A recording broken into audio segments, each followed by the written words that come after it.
18 años ya le puede sacar una licencia de manejar.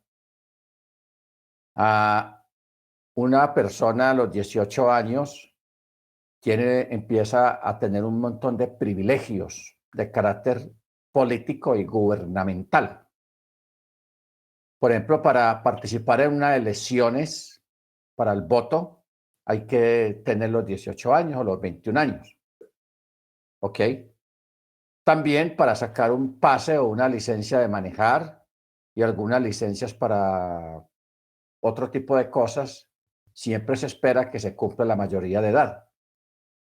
¿Ok? Entonces vemos, hermanos, que aquí en el libro de Shemot, el libro de Éxodo, ya el mismo Eterno está estableciendo cuándo es considerada mayor de edad o irresponsable.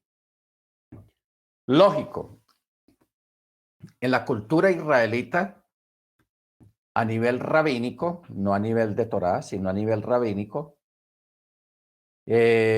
permiten que un muchacho, cuando ya hizo su bar mitzvah, o sea, el hijo del mandamiento, que es lo que quiere decir, o es declarado hijo del mandamiento. Es a los 12 años más o menos. 12 años. Pero hay una diferencia en ser hijo de mandamiento a ser considerado un hombre apto o listo para la guerra o para tener ciertos privilegios a nivel gubernamental. ¿Ok? Entonces, el Bar Mitzvah lo que determina es la responsabilidad moral y espiritual ante la Torá, ante el Eterno, por sus faltas, por sus pecados. O sea, ya esa persona ya entra bajo juicio de la Torá, está bajo la Torá. Por eso dice hijo del mandamiento, hijo del mandamiento. Pero ya un muchacho todavía a esa edad, a los 13, 14, 15, 16, 17 años, no puede ir a la guerra todavía. No puede ir a la guerra. Por eso cuando David va a llevarle comida a sus hermanos que están en una guerra, están allá en un enfrentamiento táctico con los filisteos, que allí entre ellos estaba Goliat. Usted ve que David lo trataban mal porque David era menor de edad, no tenía los 20 años todavía, era menor de edad. Mas, sin embargo, el Eterno hizo una excepción y permitió que David, o sea, honró la fe y honró las convicciones de David. Porque si hay algo bueno, hermanos, aquí en este mundo es de que para tener fe, para tener convicciones, no hay edad. Una persona a cualquier edad puede tener convicciones muy sólidas. Igualmente, miren ustedes los muchachos, aquellos que fueron lanzados al horno de fuego, allá en Babilonia, por negarse a adorar la estatua que mandó construir el emperador. Ellos eran muchachos prácticamente menores de edad y tenían convicciones, porque so pena de morir. O sea, ellos prefirieron morir y estaban dispuestos a morir antes que doblegar sus rodillas o humillarse en una posición de adoración ante una estatua. Esas son convicciones. Ok, muy interesante esta parte. Bendito sea el nombre del Eterno. Entonces, por eso es interesante e importante tener en cuenta este aspecto, hermanos, en el sentido de separar los tiempos de acuerdo a las edades.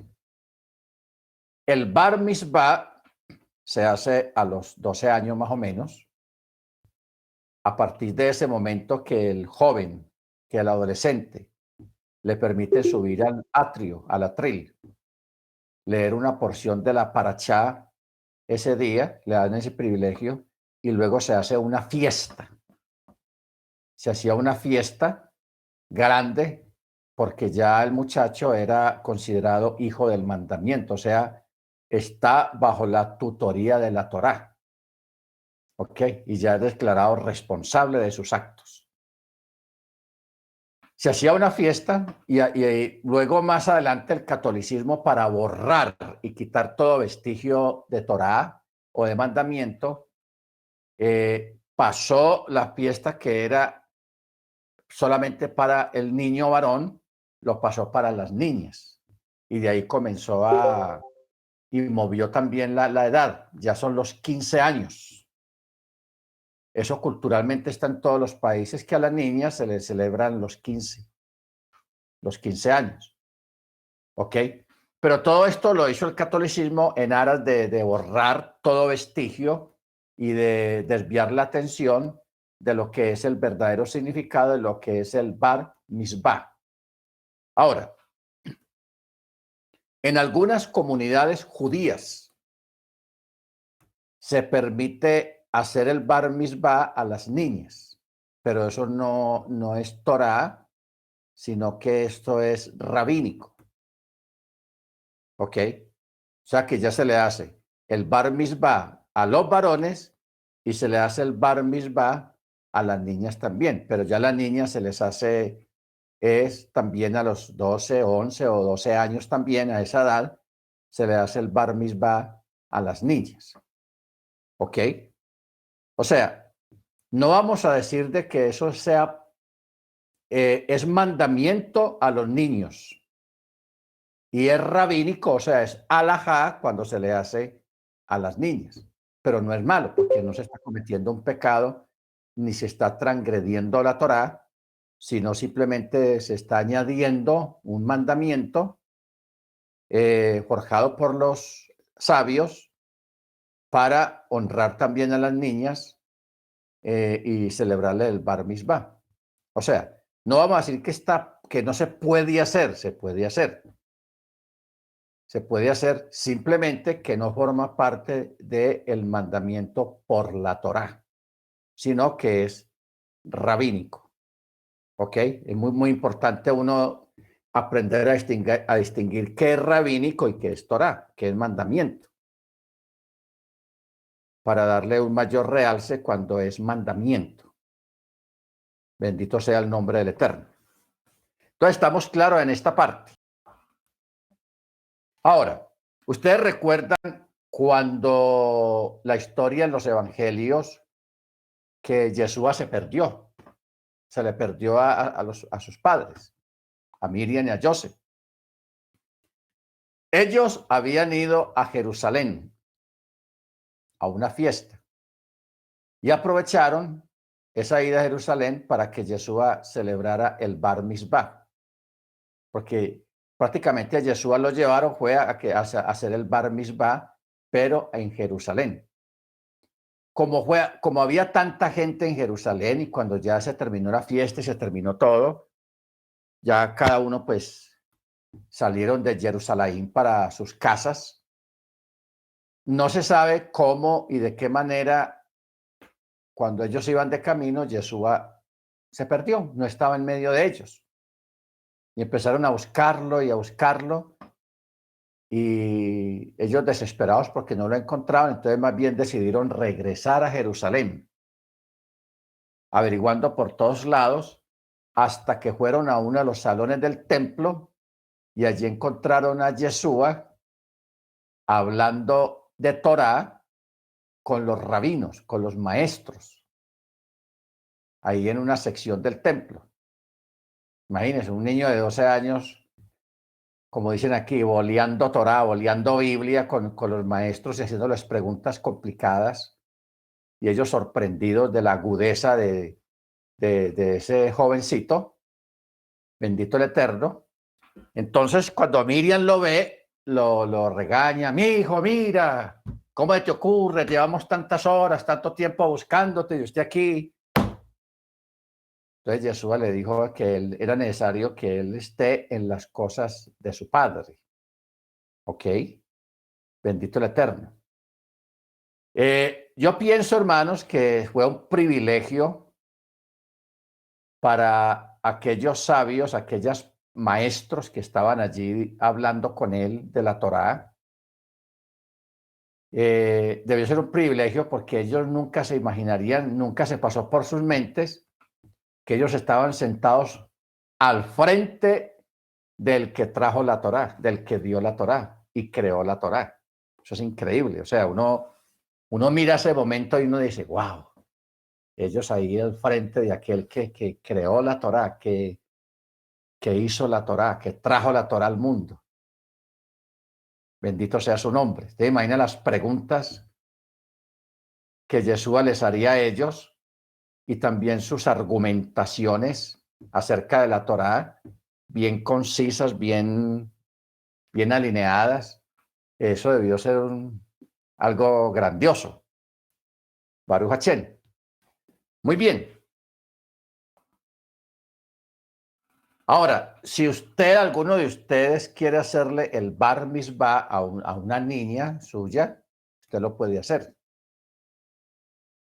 Porque el celebrar los 15 a las niñas, eso es católico, es protestante, no es Torá. Ahora, el hacerle los 15 a una niña dentro de la Torá, más fácil se le hace el bar mitzvah. El bar mitzvah. Porque mire usted cómo es la palabra original, bar mitzvah. Y bar mitzvah, así como suena bar, abarca el niño y la niña. Más que todo la niña, porque es bar. Y en otro se dice bat o ben, hijo del mandamiento, ben mitzvah, como si fuera dirigido solamente al varón. Pero generalmente siempre se dice bar mitzvah, el bar mitzvah. ¿Ok? Entonces, es bueno tener en cuenta esto porque hay hermanos que pueden tener niñas que todavía no han cumplido los 12 años y están pensando por la tradición de la cual venimos todos en celebrarle los 15. No, estamos pensando en los 15 de la niña y todo eso, y una cosa y la otra. Y, pero más fácil hacerle el bar mitzvah, o sea, a los 12, a los 12 años. Ahora, hay una tradición, una costumbre, siquiera me acordé, de que en un hogar, más que todos los hogares judíos y también de raíces hebreas, aunque casi no se menciona mucho esto, pero es bueno mencionarlo,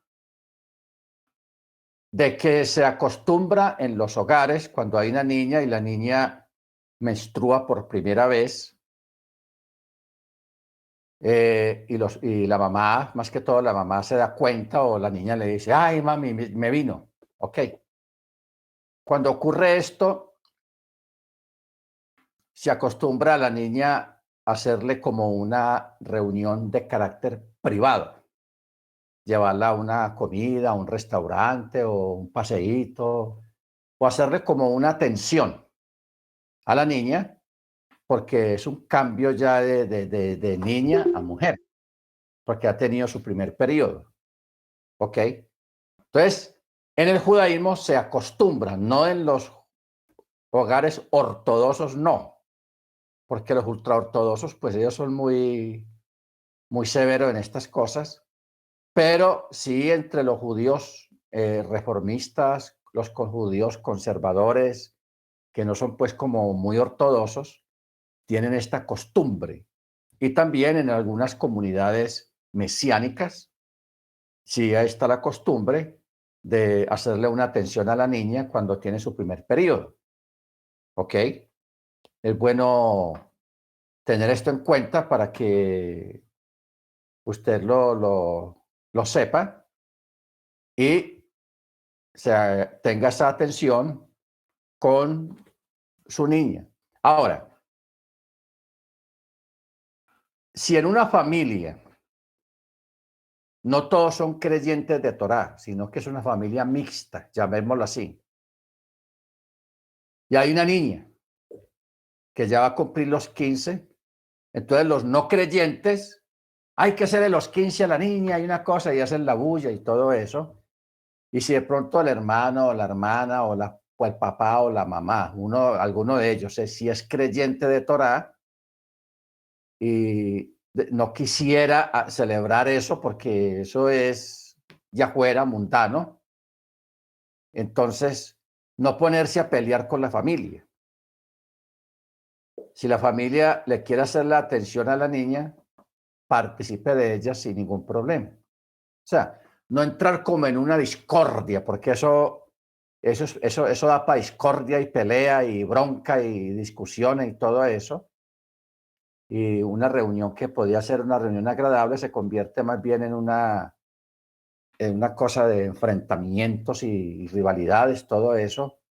Entonces, más bien ir por lo sabio en hacer la reunión, permitir que a la niña, la otra familia, el resto de la familia, que no son creyentes, le celebren sus 15. Usted no se oponga ni ponga problema ni nada de esas cosas, sino más bien porque a Shalom nos ha llamado el Eterno y a usar la sabiduría también por ese lado.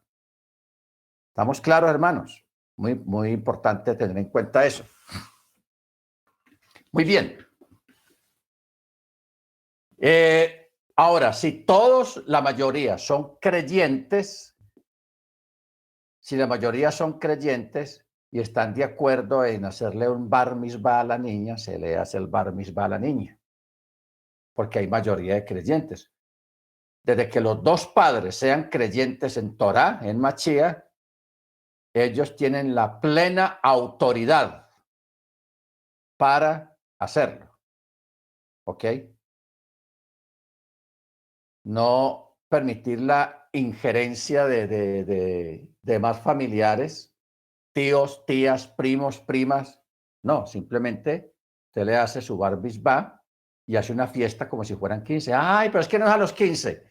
Usted le explica a la gente, ahí tiene una oportunidad para evangelizarlos, hablarles de la Torá. Bendito sea el nombre del Eterno, porque nosotros estamos en una posición no muy buena a nivel familiar, porque la familia no creyente pues trae una cuerda muy larga, una cola muy larga de tradiciones humanas, de tradiciones, en fin, de cosas que realmente no es Torá, no es Torá. Y eso pues tiene mucho peso y mucha fuerza, porque son años y años con esa costumbre. Y nosotros apenas estamos, muchos de ustedes están apenas iniciando en el mundo de la Torá, en el mundo de Yeshua, del mandamiento. Entonces, es factible y es normal que tratemos las cosas con mucha prudencia, ¿ok? Y siempre en aras de la paz. Pero, repito, si los dos padres, el papá y la mamá, son creyentes, tienen toda la autoridad de estar sujetos y estar sometidos a la Torá o a una buena costumbre o a una halajá que tenga que ver con la Torá. ¿Ok? Yo sé que la gente se va a extrañar mucho, ¿cómo así que le van a celebrar una fiesta como si fuera 15 a Pedrito y a los 12 años, ¿cómo así? Y es que Pedrito, en fin, la gente empieza a hablar bobadas, a decir cosas que no son. Pero usted firme porque usted está en Torá. Y la Torá es la máxima autoridad que hay en este planeta Tierra y fuera del planeta Tierra. Tenga eso muy claro. Que esto no es algo de religión. No es algo de religión, sino que es una obediencia al mandamiento. Sometimiento al Eterno en todas las áreas. Amén. Ahora, si usted tiene un niño de 14 años que ya pasó la edad, ya no hay necesidad. Ya no hay necesidad de eso. Y una niña tampoco. Ya mayorcita, tampoco hay necesidad. Ya pasó la edad, ya pasó el tiempo y ya no hay necesario. ¿Ok? Bendito el Eterno. Muy bien. Vamos a continuar. Imagínense, ya llevamos 34 minutos o 30 minutos en un solo, dos versículos. Pero bueno, está bien. Lo que acabamos de leer está hablando, hermanos, acerca del censo. Y el Eterno creó una forma para censar el pueblo que no sea igual a como la gente censa, los gobiernos censan sus pueblos paganos allá afuera. Ustedes saben que el ganado se cuenta con una vara. 1, 2, 3, y van pasando, los animales van pasando y los van contando. En Israel se llama pasar bajo la vara. Así cuentan el ganado. 1, 2, 3. Entonces, el Eterno honra, mire usted esto tan tenaz, el Eterno honra a su pueblo, honra a los suyos, y él no permite que su pueblo sea contado de la misma forma como se cuenta el ganado. Él no quiere eso. Ustedes parecen, si se contara la gente 1, 2, 3, 4, de la misma forma como se cuenta el ganado, eso es menospreciar y rebajar al pueblo a una categoría más baja. Todo el Eterno está hablando acá de que todo varón de 20 años para arriba entregará la porción separada al Eterno. La misma, tanto el rico como el pobre darán la misma porción. Y la porción es medio ciclo. Medio ciclo que será entregado de plata, no de oro, sino de plata.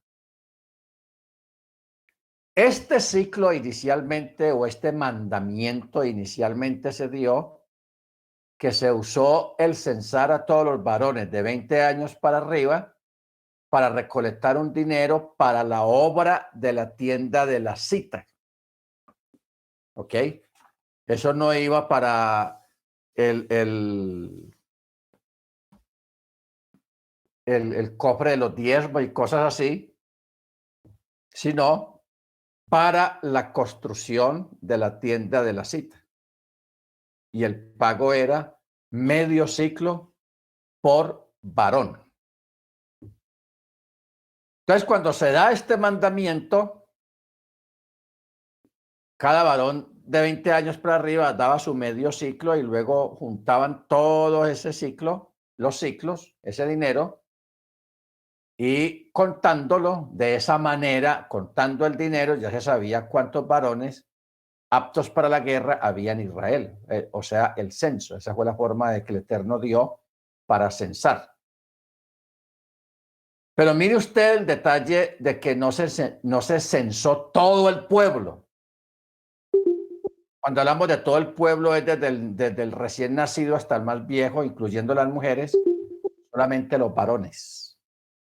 Los muchachos de 18, 17, 16, 15, 14, 13, 12, 11, no se contaron, ni las niñas tampoco. Tanto niñas como adultas, ni ancianas. Solamente los varones. ¿Ok? Ahora, hay algo, hermanos, muy interesante en esta parte de que el Eterno no es como muy amigo de contar, de que se sepa cuántos son, cuántos somos. ¿Ok?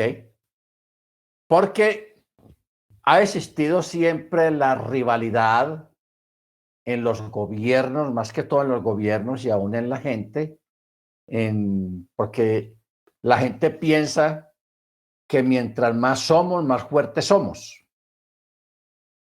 O sea, que la cantidad hace la fuerza. Y el Eterno no funciona, las cosas del Eterno no funcionan así. La cantidad no hace la fuerza, lo que hace la fuerza es la sabiduría.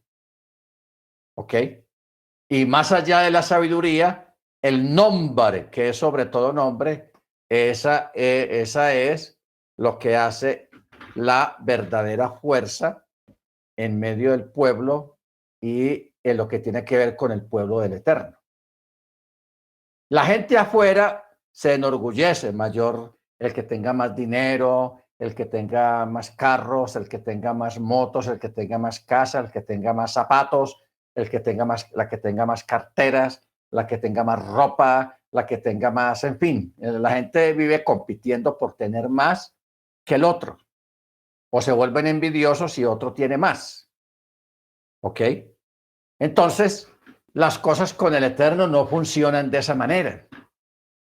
No funcionan de esa manera. ¿Por qué? Porque esas cosas de demás son añadiduras. Son añadiduras y la gente se enorgullece y les da mucha altivez, es por causa de las añadiduras, no por causa de la sabiduría, ni de la fuerza, ni el poder del Eterno en sus vidas. Que eso es lo que hay que procurar, sabiduría. Porque ¿qué dice la misma escritura? ¿Cuál es el principio de la sabiduría? El principio de la sabiduría es el temor al Eterno. ¿Ok? Entonces, a veces uno ve la gente compitiendo, aún en las mismas comunidades o en las iglesias, la gente compitiendo a ver quién tiene más creyentes y todas esas cosas como una forma de inflar el ego de la persona. Ah, yo tengo 500, yo tengo 600, yo tengo 100, yo tengo tantos miembros y todo eso. Y son como compitiendo una competencia, hermanos, para obtener más y más y más.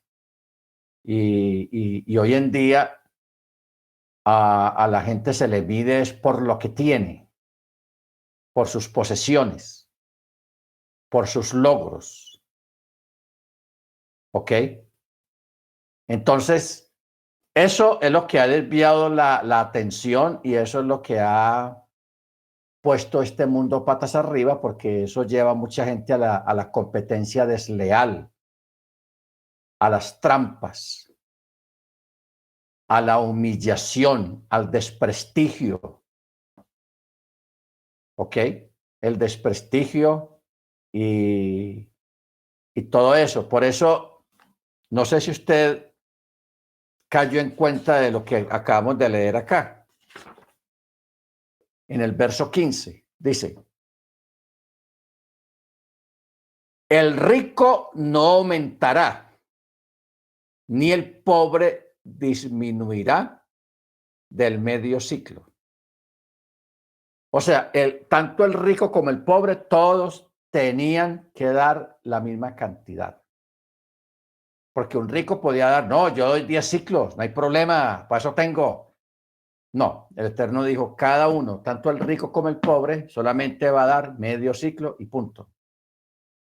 Porque aquí no se trata de quién tiene más o quién da más, sino de contar el pueblo y poner al pueblo a través del medio ciclo en un mismo nivel. Porque el Eterno cuando nos mira, él no mira la billetera, Él no mira su cuenta, Él no mira dónde vive usted ni qué cosas tiene. Él mira es su corazón, su corazón. Él mira el corazón del pobre y Él mira el corazón del rico. Y Él espera que el pobre esté feliz y contento con lo que tiene y que el rico esté feliz y contento también con lo que tiene. ¿Ok? O sea, que los dos estén en una misma actitud delante del Eterno, bendito sea su nombre, porque una cosa tenemos que reconocer, hermanos, de aquí nadie se va a llevar nada, ni el pobre lo poco que tenga, ni el rico lo mucho que tenga, de aquí nadie se puede llevar nada. Esa es una realidad que siempre nos la tenemos que recordar cada uno de nosotros. ¿Para qué? Para que no se nos suban los humos, para que no nos dé el orgullo, no se nos entre el orgullo en demasía. Porque qué tal que hubieran tumbas o que el Eterno estuviera reservando allá al otro lado, a ver, los ricos aquí, los pobres acá, los hermanos ignorantes aquí, los hermanos sabios acá, los que más sabían, los que más estudiaron, no. El evento de la muerte, el evento de salir del cuerpo es igual para todos. Para todos. Lo que hay lo que ocurre dentro de un cajón, donde hay un cuerpo de una persona que ya falleció, sea rico, sea pobre, no importa si el cajón está en un mausoleo grande o en un hueco de tierra nomás, el fin para los dos es el mismo, es igual, no hay ninguna diferencia, los gusanos son los mismos. El Eterno no creó gusanos para ricos ni gusanos para pobres. ¿Ok? Es igual para todos. Bendito sea su nombre. Entonces, ¿para qué la vanagloria? ¿Para qué el orgullo? ¿Para qué la vanidad? Si todos vamos a pasar por el mismo sedazo, todos vamos a estar en la misma situación y de aquí no nos podemos llevar nada. Lo único que vamos a encontrar allá al otro lado es lo que cada uno de nosotros haya sembrado. ¿Ok? Haya sembrado. ¿Qué es sembrar? Yeshua lo dijo. No hagáis tesoros en la tierra, donde el orín corrompe, donde hay ladrones que hurtan y donde todo se pierde, se deshace con el tiempo. Haceos tesoros en el cielo, donde no hay ladrones, donde no hay orín y donde las cosas no envejecen. Entonces, el verdadero tesoro, hermanos, que nosotros hacemos, lo hacemos desde aquí. Y mire que no es guardando dinero, no es acumulando plata, sino las buenas obras, haciendo buenas obras. ¿Ok? Entonces hay una, hay una Gemara, o sea, un midrash rabínico. Esto es rabínico, no es Torah. Que se cuenta que se murió un judío y el judío pues no fue practicante. Los que estuvieron en la iglesia cristiana muchos años, ustedes recuerdan que un momento, un día en que aparecen en la iglesia cristiana, los descarriados y los fríos y todo eso, es el 31 de diciembre, porque la mayoría de las iglesias cristianas se acostumbra a hacer la llamada Santa Cena el 31 de diciembre, porque la gente le tiene mucho, hay psicosis, hay temor a un cambio de año, un fin de año y un nuevo año. La gente le tiene mucho miedo a eso.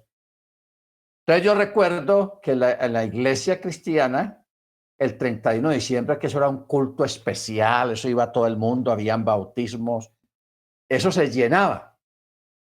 Y ahí aparecían los descarriados, los fríos, la gente que se había apartado iba ese día. Ese mismo fenómeno ocurre en el judaísmo. En el judaísmo también hay judíos creyentes que son fríos o que van solamente de vez en cuando a la sinagoga. Entonces yo recuerdo donde yo estudiaba que fui a una fiesta de Yom Kippur, creo que fue, porque la fiesta de Yom Kippur es una de las fiestas más importantes en el judaísmo. El día de Yom Kippur, hermanos, en la sinagoga eso se llena. Va todo el mundo, los que nunca van a la sinagoga, los que van una vez al año, ahí aparecen en Yom Kippur, porque les da miedo que los coja la pelona, como dicen, en pleno Yom Kippur y se vayan a perder, les da miedo. Entonces van a Yom Kippur al ayuno y están ahí y no vuelven durante el resto de año hasta el otro año.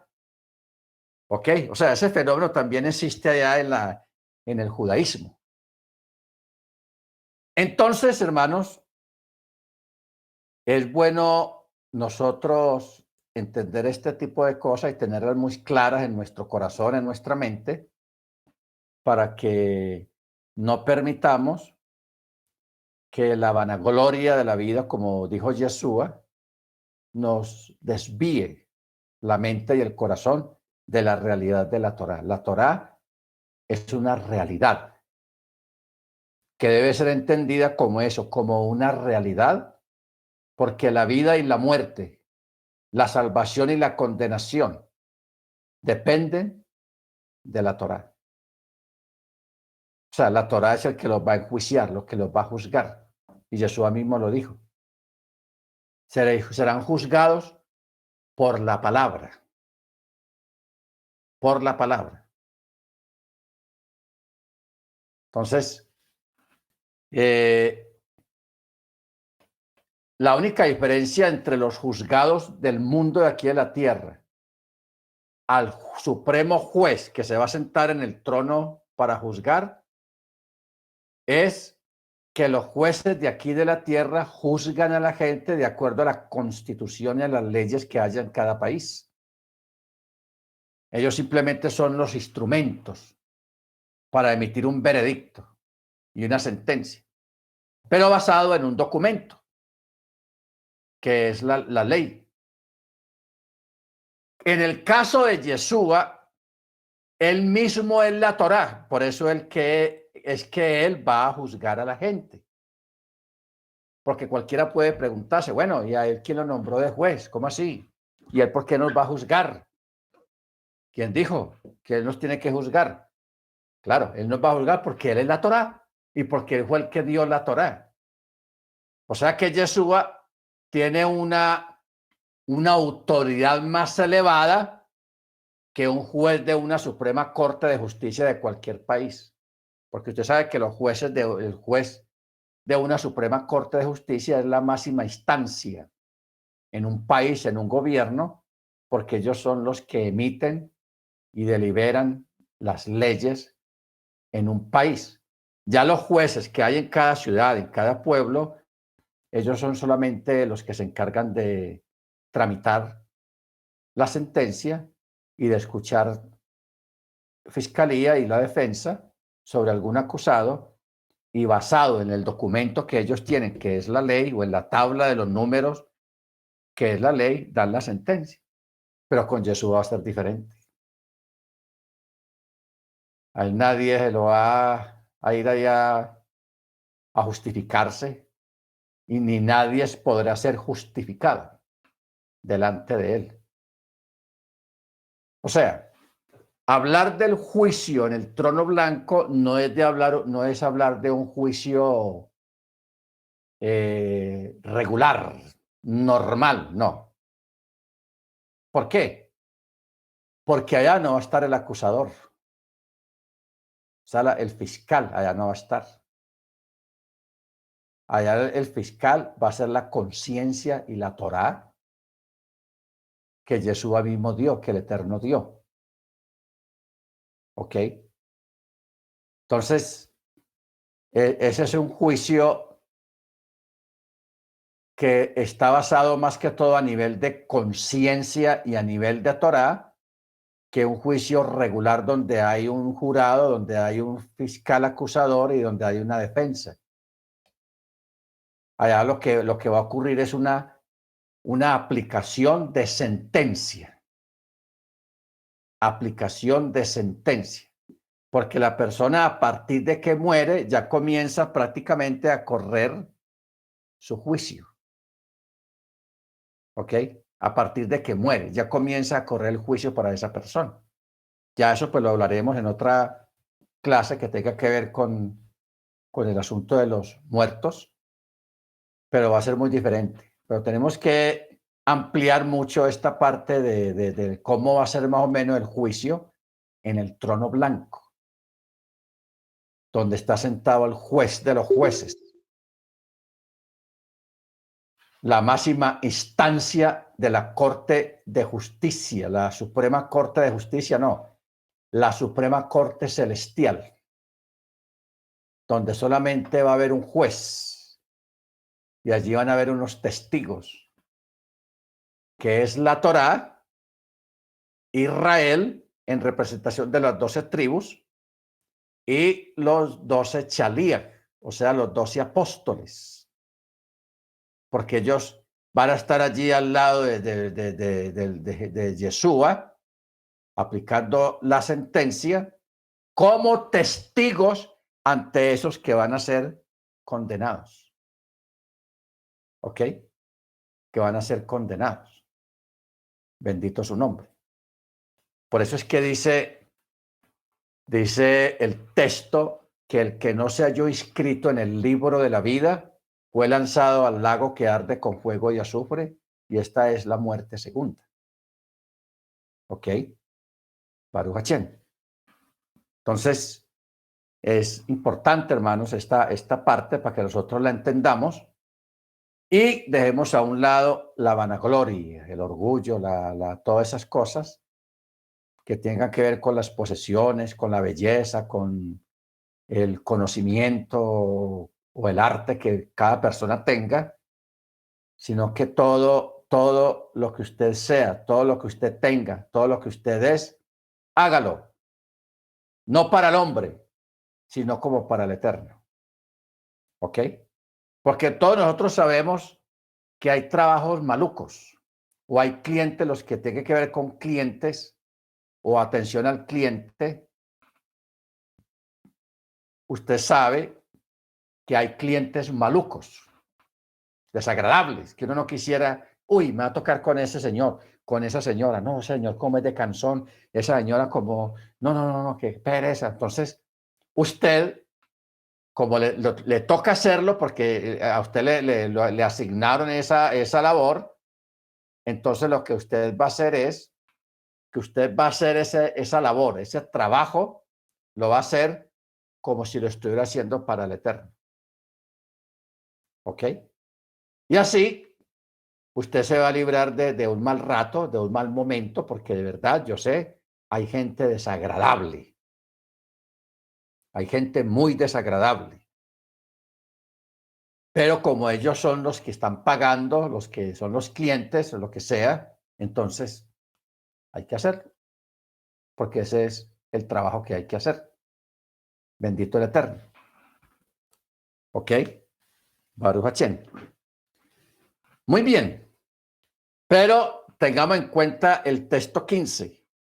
El rico no aumentará ni el pobre disminuirá de medio ciclo al entregar la porción separada al Eterno. Ahora, por ejemplo, este mandamiento del medio ciclo ya hoy en día no es necesario. Primero porque no hay templo y no hay nada que construir. Ni tampoco nos vamos a poner a construir un templo, pues como el templo de Salomón, no. Ya ahora no es necesario esto, simplemente lo estamos leyendo porque forma parte de la Torá y porque en su momento se hizo, porque era importante hacerlo. ¿Ok? Muy bien. Verso 18, verso 17. Y el Eterno habló a Moche diciendo, harás una fuente de cobre y su base de cobre para lavarse. La pondrás entre la tienda de la cita y el altar, allí pondrás el agua. En ella Aarón y sus hijos lavarán sus manos y sus pies. Cuando entren a la tienda de la cita, se lavarán con agua para que no mueran. Y cuando se acerquen al altar para servir, para hacer que arda en humareda una ofrenda ígnea al Eterno, lavarán sus manos y sus pies para que no mueran. Será un estatuto perpetuo para ellos, para él y para su descendencia, para sus generaciones. Bueno, aquí viene algo muy interesante.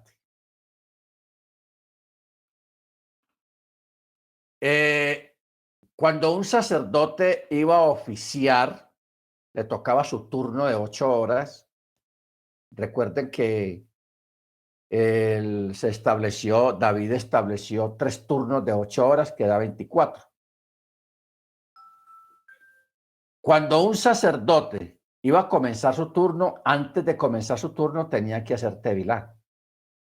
Después de hacer tevilá, se ponía sus vestiduras de su uniforme, su ropa de trabajo para oficiar las 8 horas en el templo, en lo que le correspondiera hacer.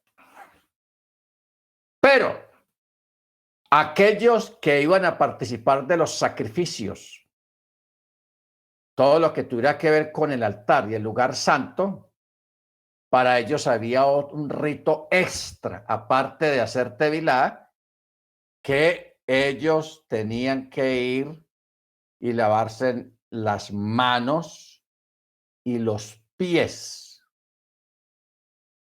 Y mira lo que dice, para que no mueran. Para que no mueran. Bueno, ¿qué significa esto, hermanos?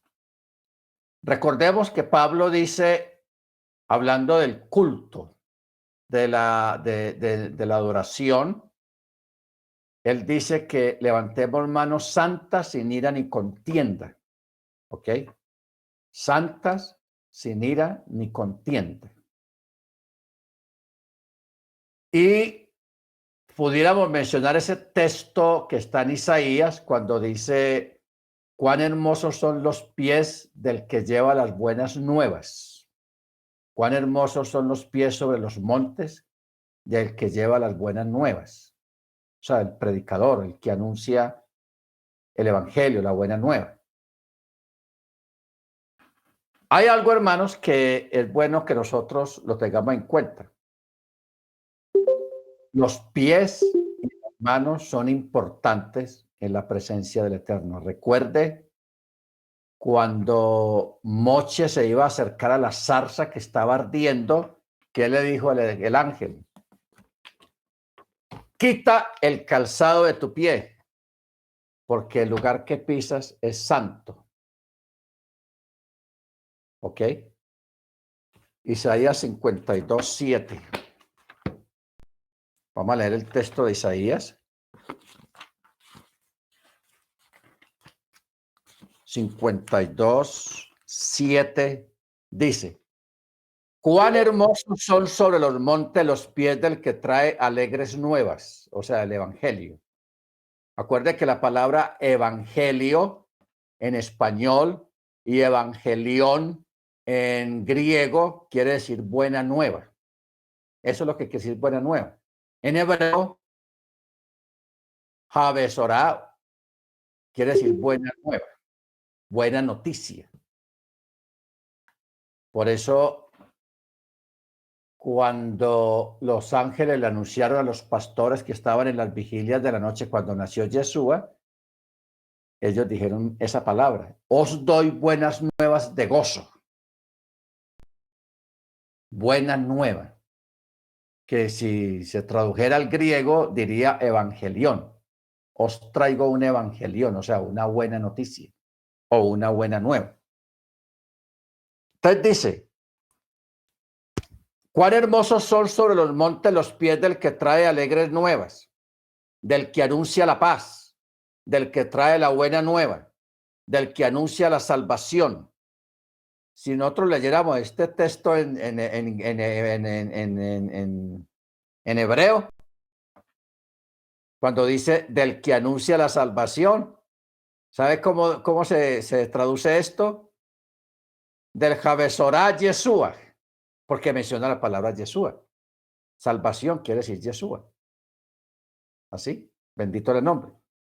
Del que dice a Sión, tu Elohim reina. ¿Ok? Bueno. Las manos, hermanos, y los pies son elementos por donde vamos a hablar un poco de Sod, mística, el Sod.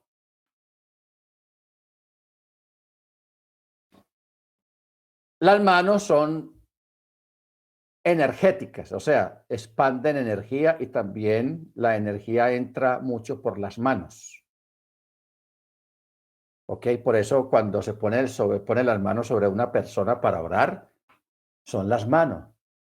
Nunca dice el texto que ponga la cabeza para orar sobre un enfermo, para orar por él. No, ponga las manos, la imposición de las manos. Cuando el pecador llevaba el animal al sacerdote para ser sacrificado en sustitución por el pecado del pecador, había una pequeña ceremonia que el pecador,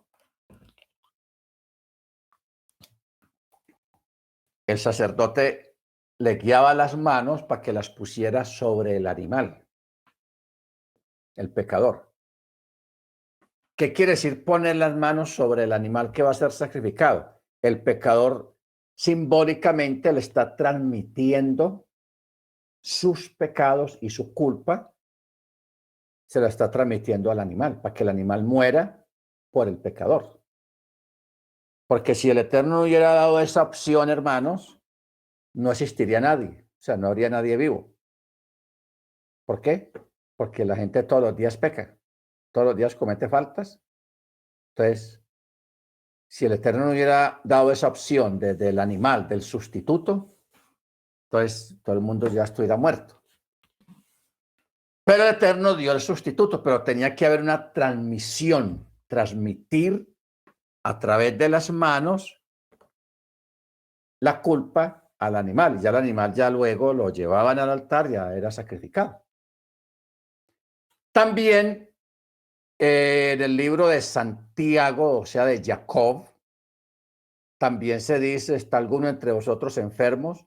Llame a los ancianos de la Keilah para que imponiendo las manos sobre el enfermo sea sanado. ¿Ok? Esto es un asunto que se hace, una ceremonia que se hace entre creyentes. No entre no creyentes, sino entre creyentes. Porque Jacob se está dirigiendo a los creyentes. Jacob 5:14. Ahí está. Amén. Ahora, ¿qué es lo que se hace cuando se imponen las manos sobre el enfermo? La imposición de manos es una ceremonia que hay que prestarle atención. ¿Por qué? Porque el que está imponiendo las manos sobre la cabeza del enfermo le está transmitiendo el don de la sanidad, o sea, la virtud, le está transmitiendo la virtud.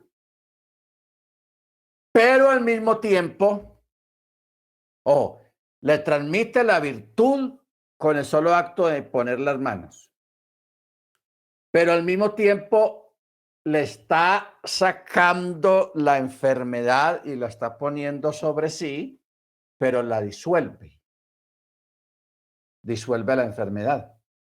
Si la persona espiritualmente no está preparada, el enfermo va a ser el que va a orar por él, por el enfermo, es el que se va a enfermar. ¿Ok? Ojo con eso. Entonces, por eso, todo lo que tiene que ver con las manos en asuntos de la congregación, en asuntos de ceremonias, es muy importante. ¿Ok? Entonces, por eso es que es importante, era importante que los sacerdotes cuando iban a administrar las cosas sagradas, que las iban a tocar y les iban a tener en las manos, tenían que ser dignos y por eso tenían que lavarse las manos en el lavacro de los sacerdotes. Baruch Hachén. Entonces, cuando Rab Shaul dice levantando las manos santas, sin ira ni contienda, o sea, libre de iniquidad, es para que la ofrenda que usted está ofreciendo al Eterno simbólicamente a través de la alabanza y la oración, eso sale en parte también por las manos, porque las manos son un instrumento que transmiten mucha energía, muchas cosas espirituales, pero también transmiten cosas malas. Por eso usted ve que Yeshua, él tenía que tocar al leproso. Y él tocó mucha gente que era intocable, que no se podían tocar. ¿Ok? Porque la lepra es una enfermedad que se transmite por contacto. Y según la Torá, el leproso no se podía tocar, según la Torá. Porque todo aquel que tocara a un leproso tenía que hacer tevilá y era declarado impuro, tamé, hasta el atardecer. Ese es el problema. Y por eso una persona que tocara un cadáver tenía que guardar impureza o rito de tamé durante 7 días. Era declarado impuro por tocar un cadáver. Y con razón. Ya hemos explicado más o menos que cuando un cuerpo fallece, ¿qué es lo que comienza a ocurrir en el cuerpo? Cosas no buenas, no buenas y muy contaminantes al medio ambiente. Bendito el Eterno. Por eso es que en el judaísmo, no, en la Torá, cuando una persona fallece, tiene que ser enterrado inmediatamente, el mismo día. No dejarlo para otro día o para los 3 días, que hay que esperar al tío, la tía que viene yo no sé dónde, no, de una, para el hueco. Ya lo que es la memoria, la ceremonia memorial y todo eso, ya eso es otra cosa, pero sin el cuerpo presente. Sino memorial. Memorial. Bueno, ahora vamos a los pies. Llevemos nuestra mente a ese escenario cuando hubo una manifestación del Eterno en aquella zarza que ardía y no se consumía. Siempre había un fuego continuo. Entonces Moisés trató de acercarse, pero el ángel le dijo, no te acerques y quita la sandalia de tu pie, porque este lugar ahora es sagrado. Es sagrado. ¿Qué tienen que ver los pies con un lugar sagrado? Usted sabe que los pies, nosotros cuando andamos por muchas partes. Si usted va al centro de una ciudad donde camina tanta gente y donde hay tanta gente desagradable en el sentido de que les gusta escupir en el piso, tiran colillas de cigarrillo, en fin, en el piso de un centro de una ciudad no hay nada bueno. No hay nada bueno. Cosas contaminantes, cosas desagradables, etcétera, etcétera. Entonces, por eso usted ve que en el Medio Oriente, en la China, en algunos lugares de la India, en Japón, en el Medio Oriente y en muchos países musulmanes, y por eso para entrar a una mezquita hay que entrar descalzos.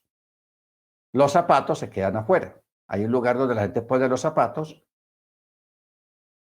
y tienen que entrar descalzos.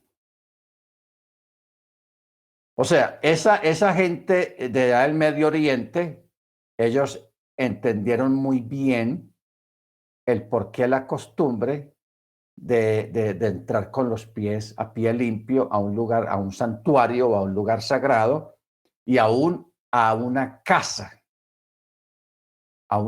porque la gente de afuera trae mucha basura, mucha contaminación y mucha cosa en los zapatos o en los tenis o en lo que ustedes pongan. Trae mucha cosa.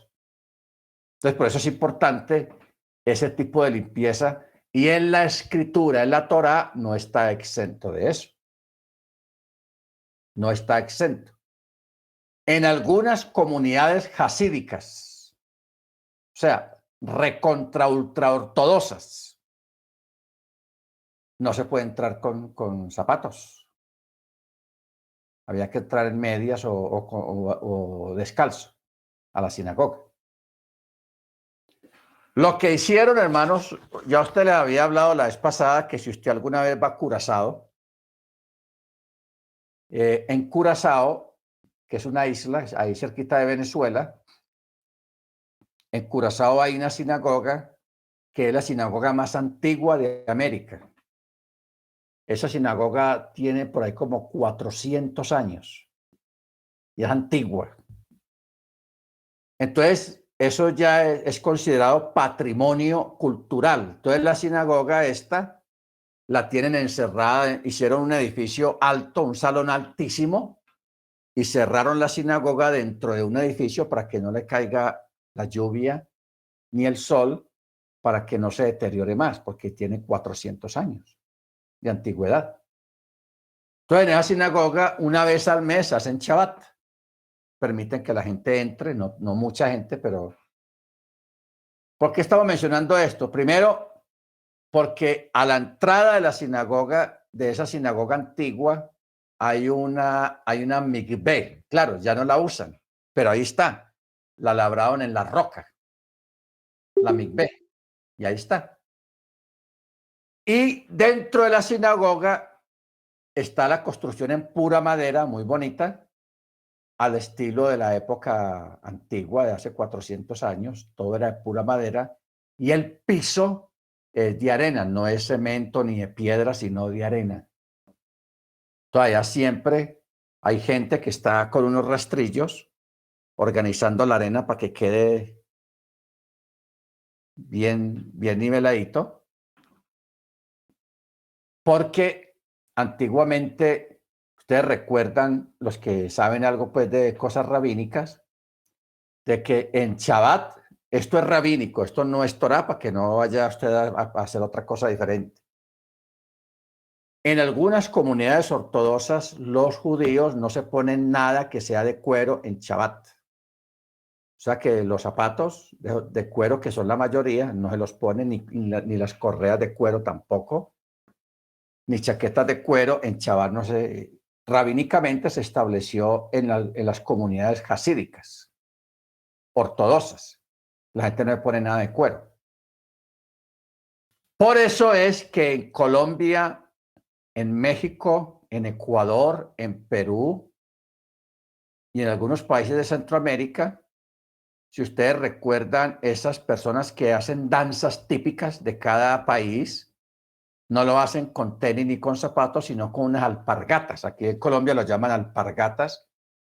Unos zapatos o unas chanclas planas que son hechas de cabuya, de material de cabuya, de eso de la cabuya. No sé cómo lo llamarán en México. Aquí no hay nada de cabuya. Bueno, de cabuya. Aquí se llaman alpargatas. Eso quedó impregnado en la cultura, porque yo sé que en México esas mujeres que danzan en esas danzas típicas de cada estado de México, con esos vestidos de colores y todo eso, bailan con esos zapatos especiales hechos de cabuya, no con tenis ni zapatos de cuero, sino cosas de cabuya. Esa costumbre es una costumbre heredada del judaísmo, se heredó del judaísmo, ¿ok? De que como en Chabá estaba prohibido usar zapatos de cuero, entonces la gente, para no irse descalzos a la sinagoga, entonces usaban alpargatas, y con las alpargatas sí se les permitía entrar a hacer el Shabbat en la sinagoga. ¿Ok? Bendito el Eterno. Claro, los pueblos aquí en Colombia, en Latinoamérica, no tienen noción de esa herencia cultural judía y no saben cuál es el origen, el antecedente de los zapatos de ese tipo de calzado, de las alpargatas, que solamente lo vemos cuando la gente está haciendo bailes típicos en cada país, de las danzas típicas. Bendito el Eterno. Ahora, no sé si usted recuerda el año pasado y el año antepasado, cuando comenzó todo esto de las cuarentenas, y aún antes se le ha recomendado a la gente estar descalzos un rato en la tierra, no en el pavimento, no, ni en una acera de cemento, sino directamente en la tierra, descalzos. Tener contacto en forma natural con la naturaleza, porque algo que nos hemos perdido, hermanos, por estar usando zapatos siempre, siempre, constantemente, es que usted puede ir a hacer un viaje, una caminata por el monte, y usted dice, ay, estuve caminando por el bosque, oh, aire puro, la naturaleza, pero estabas con tenis, con zapatos, no tuviste contacto natural con la tierra. Y eso se recomienda mucho porque ustedes saben que la tierra tiene energía y nosotros también tenemos energía. ¿Ok? Todos nosotros tenemos energía. Y aparte de eso, nosotros somos polos negativos en cuanto a la electricidad. Por eso es que un rayo le cae a una persona y lo vuelve trizas porque es el otro, la contraparte del positivo que es lo que viene con el rayo. Pero la tierra en sí también tiene su forma de comunicarse entre ellos mismos y comunicarse con el Eterno. Por eso es que el salmista dice, le dice a los árboles del campo, batan las palmas, o sea, muévanse y alaben al Eterno cuando las hojas se golpean unas contra otras, porque usted ve, oye, que cuando pasa un ventarrón hay un ruido. Y ese ruido es de las hojas que se están pegando unas con otras por la acción del viento. Y eso produce ese ruido que usted escucha. Esa es una forma de naturaleza alabar al Eterno. Pero también la naturaleza tiene su propio idioma de cómo se comunica entre ella misma, la misma naturaleza. Los árboles se contactan, se hablan entre sí en su propio idioma. O sea, no pensemos, hermanos, que los únicos que fueron dotados de una forma de hablar somos nosotros los seres humanos. Nosotros los seres humanos sí tenemos nuestra forma de hablar más desarrollada y más inteligente que la misma naturaleza o los animales. Pero también las mismas plantas, la misma naturaleza tiene su forma de comunicarse entre sí. Por eso hay ciertos tipos de plantas que cuando viene un animal invasor o una planta invasora, ellos se ponen de acuerdo y la repelen el invasor, la repelen. ¿Cómo hacen para ponerse de acuerdo? ¿Cómo se comunican? El Eterno les dio su propio idioma, muy diferente al nuestro.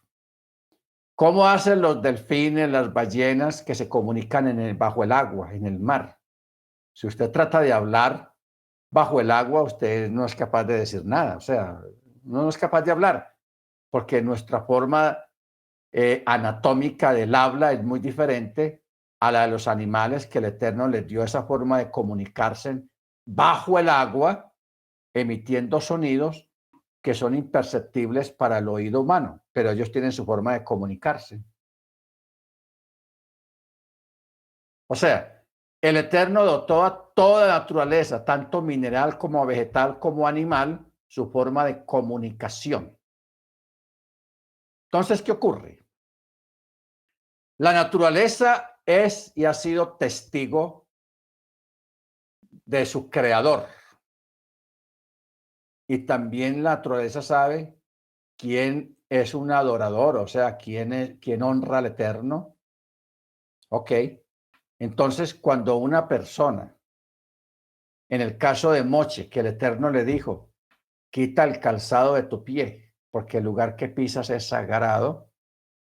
O sea, allá había una manifestación de la santidad, del Ruach HaKodesh, en ese momento, en ese lugar. Entonces, por eso, como Moche venía de afuera, y no venía de una ciudad, venía de afuera. Entonces, el ángel lo detiene de que se acerque al lugar sagrado con el calzado, porque su calzado venía de recoger muchas cosas. O sea, ¿cómo explicar esto? Uno, ahora estamos hablando llamémoslo, energías. No estamos hablando de nada raro ni nada extraño. Hay gente que tiene malas energías. La gente mala se nota. Y usted dice, uy, fulano de tal, cuando me estaba hablando yo sentía incomodidad. Esa persona tiene una energía muy mala. O sea, hay gente, hermanos, que la mala energía, la mala vibra, se les nota. Son tan malos que se les nota la mala vibra que tienen. Pero también hay otros que tienen buena vibra, que tienen buenas vibraciones.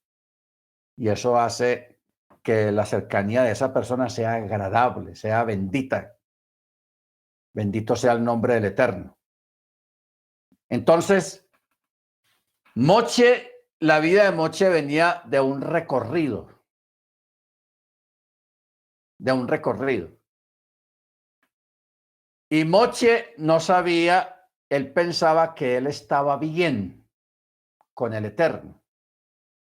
Pero cuando viene aquella aparición del Eterno a través de esa zarza que ardía y no se consumía, de un rápido el ángel le dijo, no te acerques, quita el calzado de tu pie. ¿Ok? ¿Por qué quita el calzado de tu pie? Porque ese lugar, el piso, como en el aire ahí, era sagrado, era Kadosh. Y allí venía un hombre con muchas cargas, a punto de cumplir 80 años, muy cargado de muchas cosas, y esa carga se evidenció cuando está cerca de una manifestación de la presencia del Eterno. Entonces el Eterno le dice, despójate, quítate el calzado, como una forma de decir, despójate de todas esas cargas que tienes, para que puedas acercarte a la santidad, a la presencia. Baruch Hashem, bendito su nombre. Porque por el piso, por los pies también entran y salen las energías, la fuerza del cuerpo humano. ¿Ok? Por los pies y por las manos. No vamos a hablar ahora de los ojos, ni de los oídos, ni el resto del cuerpo, pero cuando hablamos de un nivel a un nivel espiritual, estamos hablando de las manos y de los pies. En asuntos de purificación. Baruch Hashem. Entonces, por eso es este mandamiento. Lavarán sus manos y sus pies para que no mueran. Y será un estatuto perpetuo para ellos. Esto era para los sacerdotes. Pero ahora podemos hacer extensivo el conocimiento de esto para este tiempo, aunque nosotros no seamos sacerdotes oficiales según el orden de Aarón, según la descendencia de Aarón.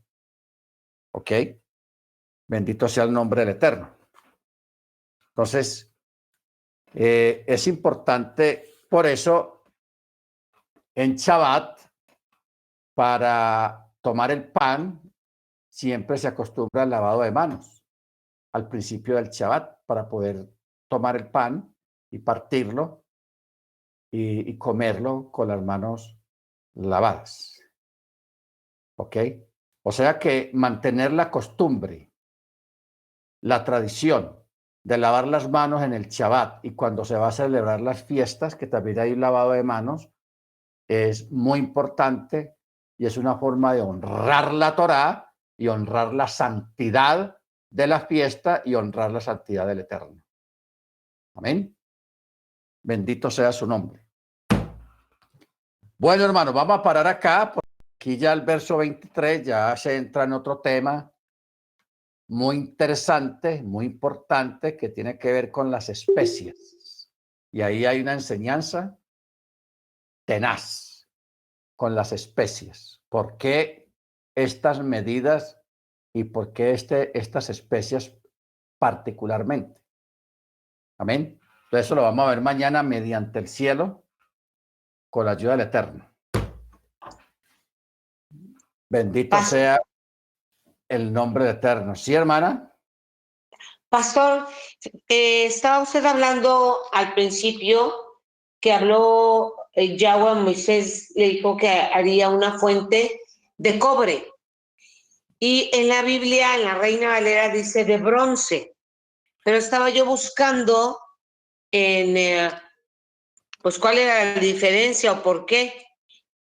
Y realmente el bronce es una aleación de cobre y estaño. Y en esa época no había aleaciones. Por lo tanto, sí era de cobre. ¿El texto dónde está, hermana? El texto que iniciamos en el libro de Shemot 30, 17. 30, 17. El Eterno habló a Moche diciendo, harás una fuente de cobre y su base para lavarse entre la tienda de la cita y el altar. Es la primera vez que yo oigo que era de cobre, pastor.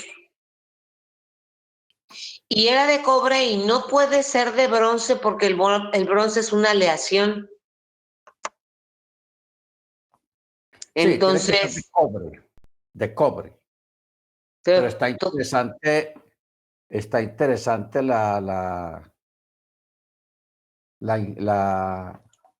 su aporte, hermana, porque el bronce, el cobre es un elemento, puro. sí, es un elemento puro, y el bronce sí es aleatorio, como usted dice. Entonces, en ese tiempo no había amalgamas de cobre con bronce y estaño, porque el bronce es una aleación de cobre y estaño. Entonces así no podía ser, pero tenía que ser la fuente, tenía que ser de cobre. Pero, o sea, desde hace 20 años que yo había visto eso, en todas las Biblias dice que es de bronce. Y no Sí, podía tal vez existir el bronce. como se puede hacer, como el bronce es una aleación de cobre y de estaño, la gente tal vez llegó a la definición de que se debía de ser de bronce, poner bronce en vez de poner la palabra cobre. Pero aquí en el texto hebreo sí está la palabra cobre. Dice, harás una fuente de cobre, no de bronce. Directamente dice cobre. Ajá, entonces es muy razonable, usando la razón, es muy razonable que fuera de cobre. Sí, claro, porque es un metal puro, Ajá, sin mezclas. sí, exactamente. Y además al Eterno no le gustaban las mezclas. No, para nada. Lo único de las mezclas es lo que viene mañana en el verso 23, las especias finas. Ah, eso sí, va a Y ahí estar vamos a traer bueno. un montón de cosas muy interesantes que está estas especias finas y más adelante está otras especias también para el incienso, que es bálsamo, ónice, aromático, gálbano, que era para el incienso, que también tenía un propósito aparte del buen olor. Pero bueno, mañana lo vamos a mirar. No vamos a adelantar más cosas para mañana. Bueno, mis hermanos, vamos a orar, vamos a darle gracias al Eterno por esta clase para Parachá, que sea el Eterno bendiciéndonos y ayudándonos cada día a entender las Escrituras como Él quiere que las entendamos. Amén.